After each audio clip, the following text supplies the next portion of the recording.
Hello students, இப்போ நம்ம பார்க்க போகிறது எலக்ட்ரோஸ்டாட்டிக்ஸ்லேருந்து ஒரு நியூமரிக்கல்.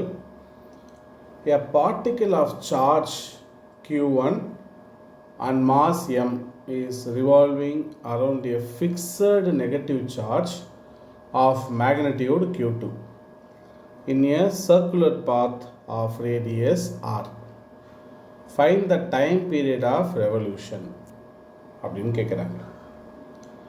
இது ரொம்ப சிம்பிளான ஒரு கான்செப்ட்.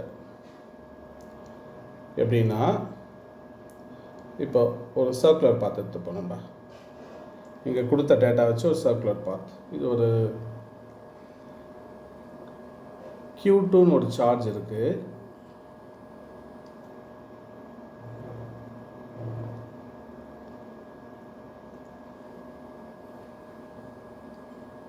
கரெக்டா? இப்போ இது எங்கே இருக்கு? இந்த Q2 சார்ஜை சுற்றி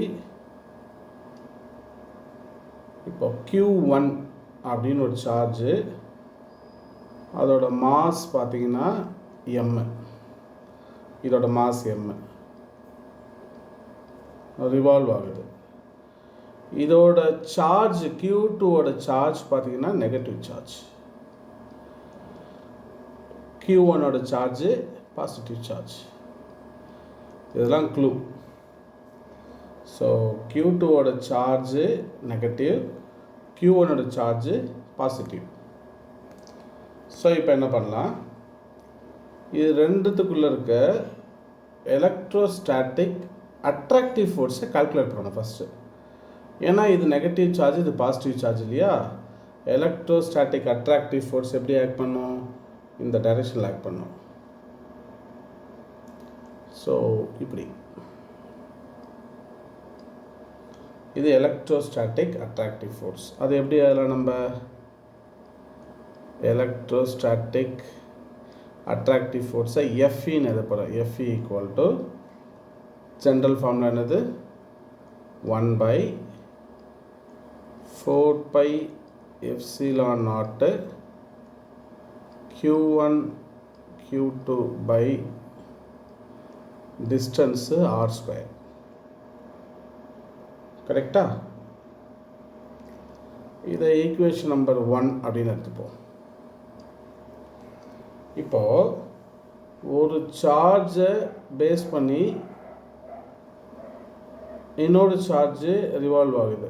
இதை அப்படியே நீங்கள் இமேஜின் பண்ணணும். எர்த்து, இது மூன் ரிவால்வ் ஆகுது இல்லையா? அப்படின்னா இந்த டுவர்ட்ஸ் சென்டர் ஃபோர்ஸை நம்ம சென்ட்ரிபீட்டல் ஃபோர்ஸ்னு சொல்லுவோம். அப்படின்னா இங்கேயும் டுவர்ட்ஸ் சென்டர் தான் இந்த ஃபோர்ஸ் ஆக்ட் பண்ணுது. அப்படின்னா இங்கேயும் சென்ட்ரிபீட்டல் ஃபோர்ஸ் ஆக்ட் பண்ணுது. அதை எஃப்சி அப்படின்னு எழுதுவோம். என்னது ஜென்ரல் ஃபார்ம்? என்னது? mv²/r. நமக்கு ஒரு ரிலேஷன் தெரியுமே, v = r ஒமேகா. 11th ஸ்டாண்டர்டில் படிச்சிருப்போம். இங்கே அதை சப்ஸ்டியூட் பண்ண என்ன கிடைக்கும் நமக்கு? Centripetal force FC = m. இங்கே v² இருக்குது, r² ஒமேகா² டிவைடட் பை r. ஒரு r கேன்சல் ஆகிடும். அப்படின்னா ரிமைனிங் இருக்குது என்ன இருக்குது? m r ஒமேகா². இதை ஈக்குவேஷன் நம்பர் 2ன்னு எடுத்துக்கலாமா? இந்த ரெண்டு ஃபோர்ஸுமே ஈக்குவல். இங்கே எலக்ட்ரோஸ்டாட்டிக் அட்ராக்டிவ் ஃபோர்ஸும் சென்ட்ரிபிட்டல் ஃபோர்ஸும் சேம் டைரெக்ஷன் ஆக்ட் பண்ணது இல்லையா? அப்படின்னா இந்த டயக்ராமில் வந்து நம்ம என்ன புரிஞ்சுக்க போகிறோன்னா, எஃப்இ = எஃப்சி. இது ஒரு இம்பார்ட்டண்டான ஒரு பாயிண்ட்டு. இப்போ இது ரெண்டுத்தையும் ஈக்குவேட் பண்ணலாமா? என்ன கிடைக்கும்? எஃப்இ நமக்கு 1/4π epsilon naught Q1 Q2 divided by r² which is equal to FC என்னது? mr omega. இப்போ நான் கால்குலேட் பண்ண பொறுத்து இந்த ஆங்குலர் வெலாசிட்டி தான் கால்குலேட் பண்ண போகிறேன். அதனால் ஒமேகா² வச்சு ரிமைனிங் டேர்ம்லாம் இந்த ஈக்குவலுக்கு அந்த பக்கம் கொண்டு போகலாம். அப்படின்னா ஒமேகா² = எனக்கு என்ன கிடைக்கும்?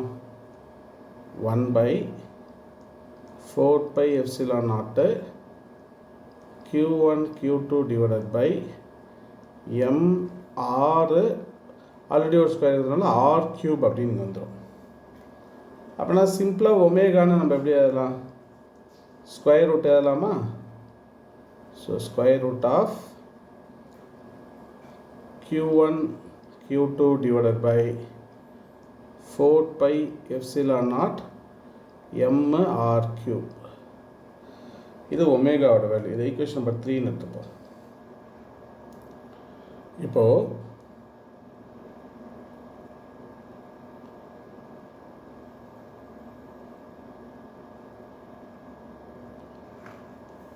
நமக்கு ஜென்ரலான டைம் பீரியட் ஃபார்முலா தெரியுமே, என்னது? ஸோ டைம் பீரியட்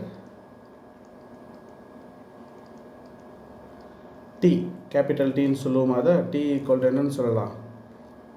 2 pi ஒமேகான்னு படிச்சிருக்கோம் நம்ம. ஸோ இங்கே ஒமேகாவில் வேல்யூ சப்ஸ்டிட் பண்ணுறேனே, என்ன கிடைக்கும்? So 2 pi omega value divided by square root of q1 q2 divided by 4 pi epsilon naught mr cube அப்படின்னு கிடைக்கும். இதிலேருந்து டைம் பீரியடோட டீயோட வேல்யூ என்ன கிடைக்கும் நமக்கு? 2 pi. இந்த டைம் மேலே போயிடுச்சுன்னா என்ன கிடைக்கும் நமக்கு? Square root of